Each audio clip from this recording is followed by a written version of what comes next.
Saya pengen jadi penasaran.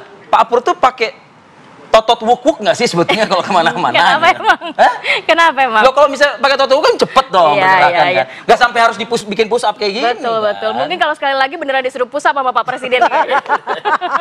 Nggak, biasanya kalau 2 kali tuh gelas cantik, Ti. Oh gitu ya? Yang 3 baru push up.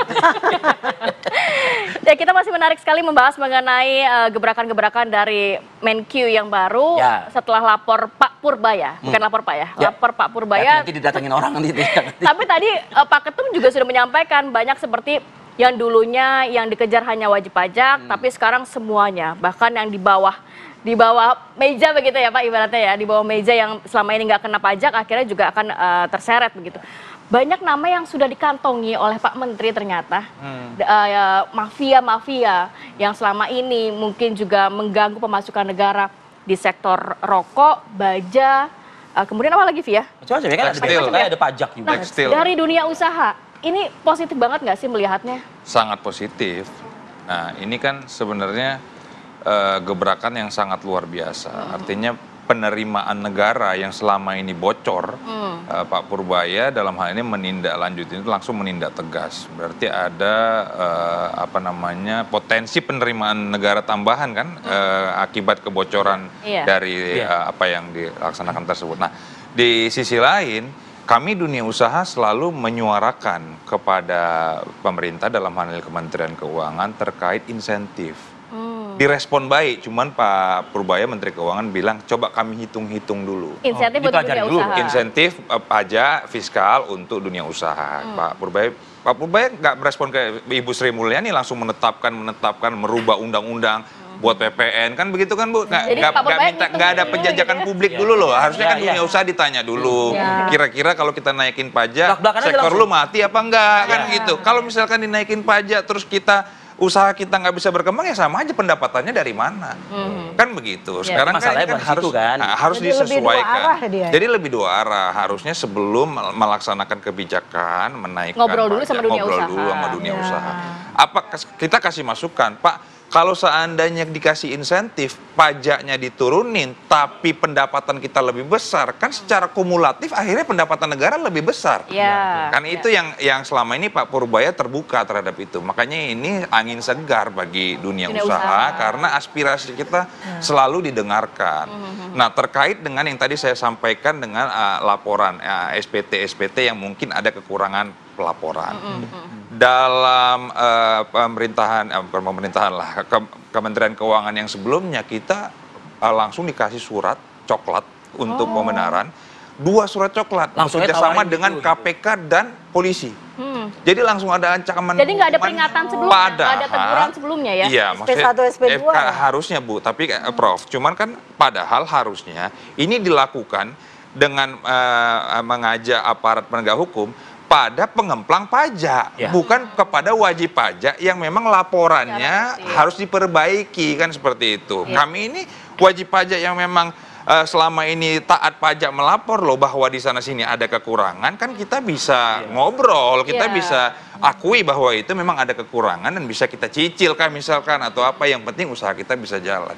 Nah, di sisi lain sekarang keadaan kita selama government spending kan salah satu indikator pertumbuhan ekonomi kita kan government spending. Ya. Sekarang lagi tight, lagi diketatkan, di shifting anggarannya ke proyek-proyek strategis dalam hal ini MBG dan sebagainya.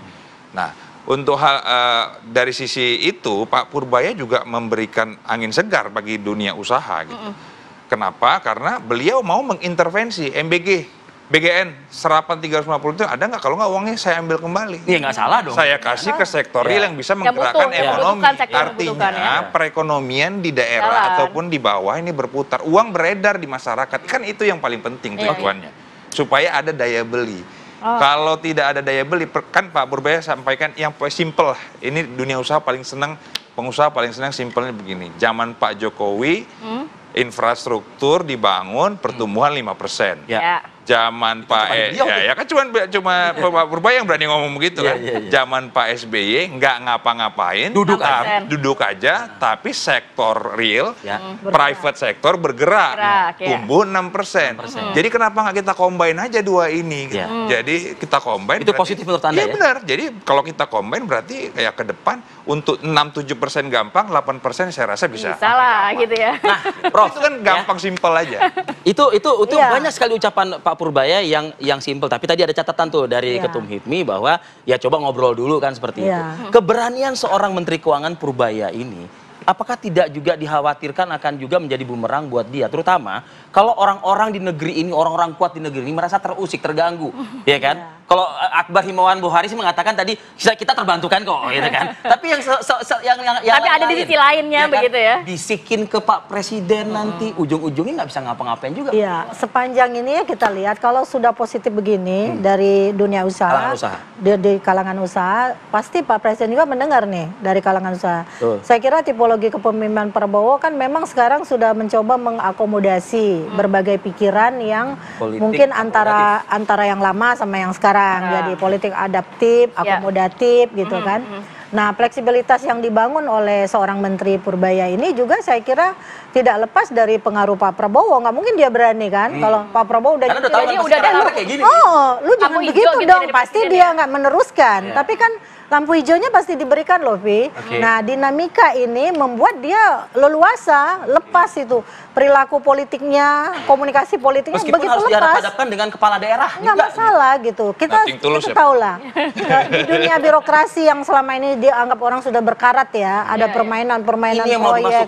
Ini yang mau dimasuki, mencoba dibenahi. Mungkin banyak yang berteriak kebakaran kumis, kebakaran jenggot, kebakaran alis, gulung tikar katanya udah nggak dan sebagainya. Karena kepala daerah juga dituntut untuk bisa inovatif sebenarnya kan. Jangan hanya tunggu uang seperti pengemis dari pusat. Tapi bersih-bersihnya Pak Purbaya ini internal dan juga eksternal ya? Eksternal. Internal sering banget ya ledakan yang dilakukan oleh Pak Purbaya, nelpon kering pajak gitu. Iya, makanya tadi kan ada komunikasi dua arah yang mencoba dibangun. Kan komunikasi politik juga kan tidak lagi bisa dikonsepsi sebagai komunikasi yang bersifat linier.